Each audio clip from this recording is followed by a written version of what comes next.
আসসালামু আলাইকুম everyone, welcome back to my channel. আজকে আপনাদের সাথে একদম সহজ আর সিম্পল দুইটা কেকের ডেকোরেশন শেয়ার করব। এই দুইটা কিন্তু আপনারা ইজিলি 2-3টা নজল দিয়ে করে ফেলতে পারবেন। আর এই নজলগুলো কিন্তু সবার কাছে অ্যাভেলেবেল থাকে। তো চলুন ভিডিওতে যাওয়া যাক। আর ভিডিওটি ভালো লাগলে প্লিজ চ্যানেলটি সাবস্ক্রাইব করে পাশেই থাকবেন।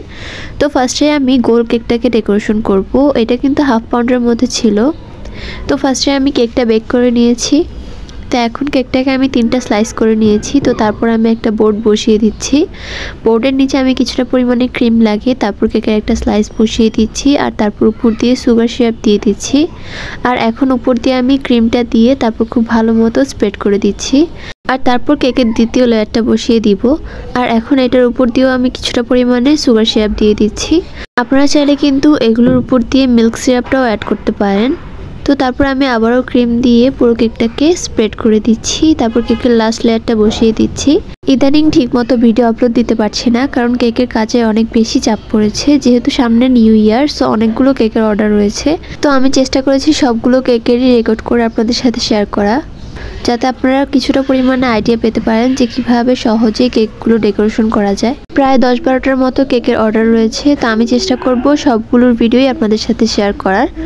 তো এখন এই কেকের কথা বলি। এই কেকটা কিন্তু আমি ক্রাম কোট করে তারপর 10 মিনিটের জন্য ফ্রিজে রেখে দিয়েছিলাম। আর তারপর হোয়াইট কালার ক্রিম দিয়ে পুরো কেকটাকে কোট করে ফেলবো।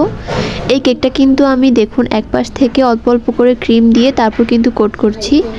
এইভাবে যখন এক পাশ থেকে করবেন তখন কিন্তু সব সাইডে সমানভাবে ক্রিমটা পড়বে, কোনো সাইডে বেশি বা কম পড়বে না। তো তার জন্য আমি সবসময় চেষ্টা করি যে এইরকমভাবে কেকটা ডেকোরেশন করার।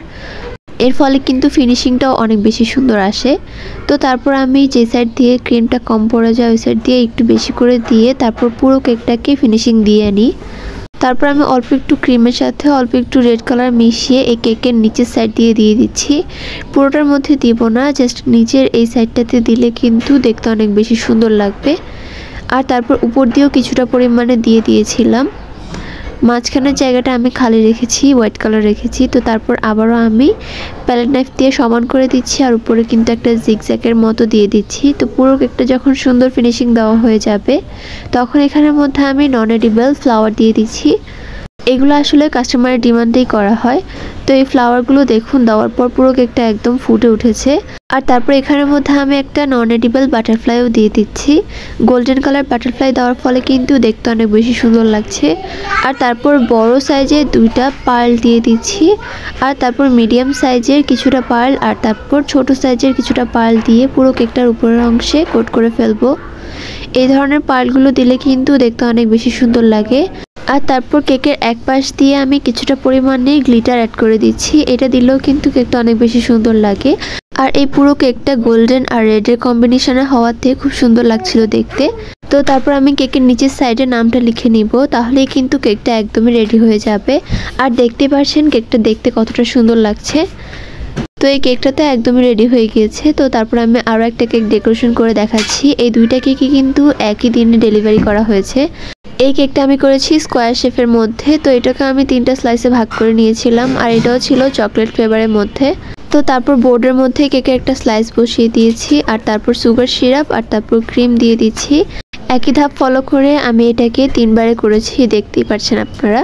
তারপর পুরো কেকটাকে ক্রাম কোট করে আমি এক সাইড দিয়ে কেটে আরেক পাশে লাগিয়ে দিয়েছি, যাতে করে কেকটাকে আমি একটু লম্বাটে করতে পারি। এই কেকের ডিজাইনটা একটু লম্বাটে করে করলে কিন্তু দেখতে অনেক বেশি সুন্দর লাগে। তো যে অংশটা একটু বাদ পড়েছে ওইটাকে আমি আলাদা করে কেটে নিচ্ছি। তো ক্রাম কোট করে এটাকে আমি কিছুক্ষণ ফ্রিজে রেখেছিলাম। আর তারপর এখন ফ্রিজ থেকে বের করে আমি এখানের মধ্যে একটা পিঙ্ক কালার দিয়ে দিচ্ছি। এই কালারটা কিন্তু আমি রেড কালার দিয়ে এনেছি। পিঙ্ক কালার দিয়ে কখনোই এরকম টাইপের কালার আসে না, তবে রেড কালার দিয়ে খুব সহজে এই কালারটা চলে আসে। তো ফার্স্টে আমি দেখিয়ে দিয়েছি সাইড থেকে একদম ভালো মতো ক্রিমটা লাগিয়ে তারপর উপর সাইডে ক্রিমটা লাগিয়ে দিচ্ছি। আর তারপর পুরো কেকটার মধ্যে ক্রিম লাগানো হয়ে গেলে আমি প্যালেট নাইফ দিয়ে এটাকে একদম সমান করে নিচ্ছি। চাইলে কিন্তু এই কাজটা স্ক্রাবার দিয়েও করা যায়, তাহলেও কিন্তু খুব সহজেই করা হয়ে যায়। স্কোয়ার শেপের কেকগুলো ফিনিশিং করাটা একটু ডিফিকাল্ট হলেও এগুলো করলে কিন্তু অনেক বেশি সুন্দর লাগে। তো পুরো কেকটা যখন একদম ফিনিশিং দেওয়া হয়ে যাবে, উপর দিয়ে আমি একটু জিগজ্যাগ একটা ডিজাইন করে নিচ্ছি, আর তারপর 2D নজল দিয়ে কিছু ডিজাইন করে নিব। এগুলো কিন্তু অ্যাজ ইউজুয়াল সবাই দেখেন।